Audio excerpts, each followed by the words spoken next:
Good evening, ladies and gentlemen.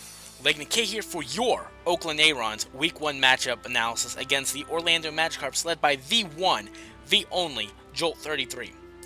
Now, for starters, our team has a vast array of abilities and styles that we can go, and over the past few days, I've been tampering with each and every Pokemon that we have, and I've ultimately decided that we are going to be going with the following team members to hopefully bring Oakland Aarons our first victory in not only the season, but our FBL career in general. Now, starting off with our lineup, we have Brute Root, the Venusaur. Now, Venusaur is capable of doing both heavy damage physically and specially. So, with that being said, we have ultimately decided to go with the physically offensive variant with a Swords Dance setup with Petal Blizzard and Earthquake as its offensive moves.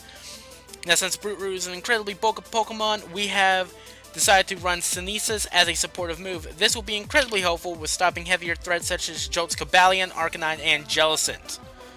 Moving on to our next Pokemon in our roster, we have Fatality, the Reuniclus.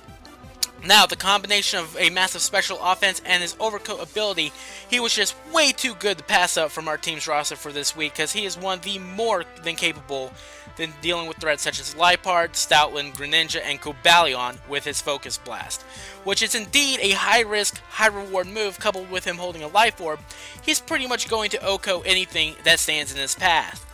We are also backing his move pool with Recover, Calm Mind, and Energy Ball to cripple Jolt's Hippowdon. Our third member is going to be Squishy the Gastrodon, which is easily one of our bulkiest members, especially here in Week 1. Squishy is going to be running counter to take out physically offensive Pokemon such as Miltank, Stoutland, Arcanine, and Hippowdon. Squishy is also carrying Earth Power, which will do some nasty damage to both Cobalion and Arcanine if they are going a special route. We are also packing Scald in hopes that we can cripple offensive threats that will counter that we cannot deal with at such low health. At the present moment, we are also running Recover to have Recovery paired with Leftovers in order to maintain as much survivability as possible. Next up is Frozone, the Kiro. Now, as I mentioned in my post-draft video, I am not 100% certain how well I can control this Pokemon because he is the only Pokemon that I have not used prior to the FBL. However, that is not going to discourage us from using it because we are going to run a Scarfed Kyurem with Ice Beam to shut down threats such as Zapdos, Hippowdon, Altaria, and Tangela. Earth Power to knock down Cobalion, Arcanine, and Focus Blast to shut down Liepard, Stoutland, Greninja, and Cobalion. Lastly, Shadow Balls to punch holes in Pokemon such as Mew and Jellicent. Kyurem is our biggest answer to easily one of the biggest threats on his team, which is Mew. Fifth in line is Falcon the Skarmory.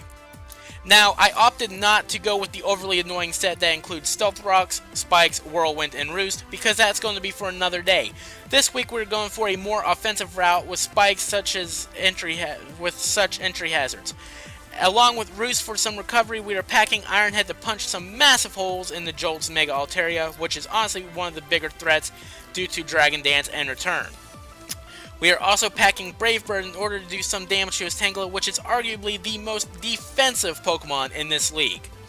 Now, certainly last but not least, we have Petrie the Archeops.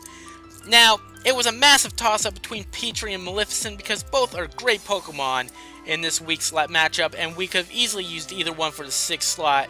However, we ultimately went with Petrie so we can have a Rock Setter and also have a Defogger in case things go south in terms of Leech Seed, Rocks, Electro Web, Spikes on our end.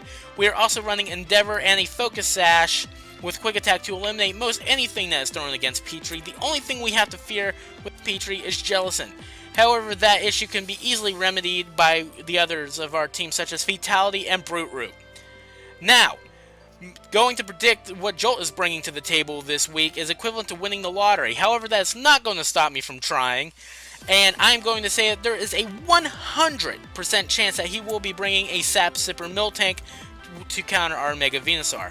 I am also 100% sure he's going to be bringing hitters such as Greninja for a Spike setup and Mew, because Mew can do absolutely anything that any other Pokemon can do. Now, Altaria is also a very high chance because it is a very defensive and offensive Pokemon. However, that is going to conclude this 1 week analysis against the Orlando Magikarps. Shout out to my good buddy and pal, Flying Bird, aka Noobs VGC, for help with my team. Go show him some love. His channel will be down in the description below. Now, without further ado, let's headbutt our way to victory and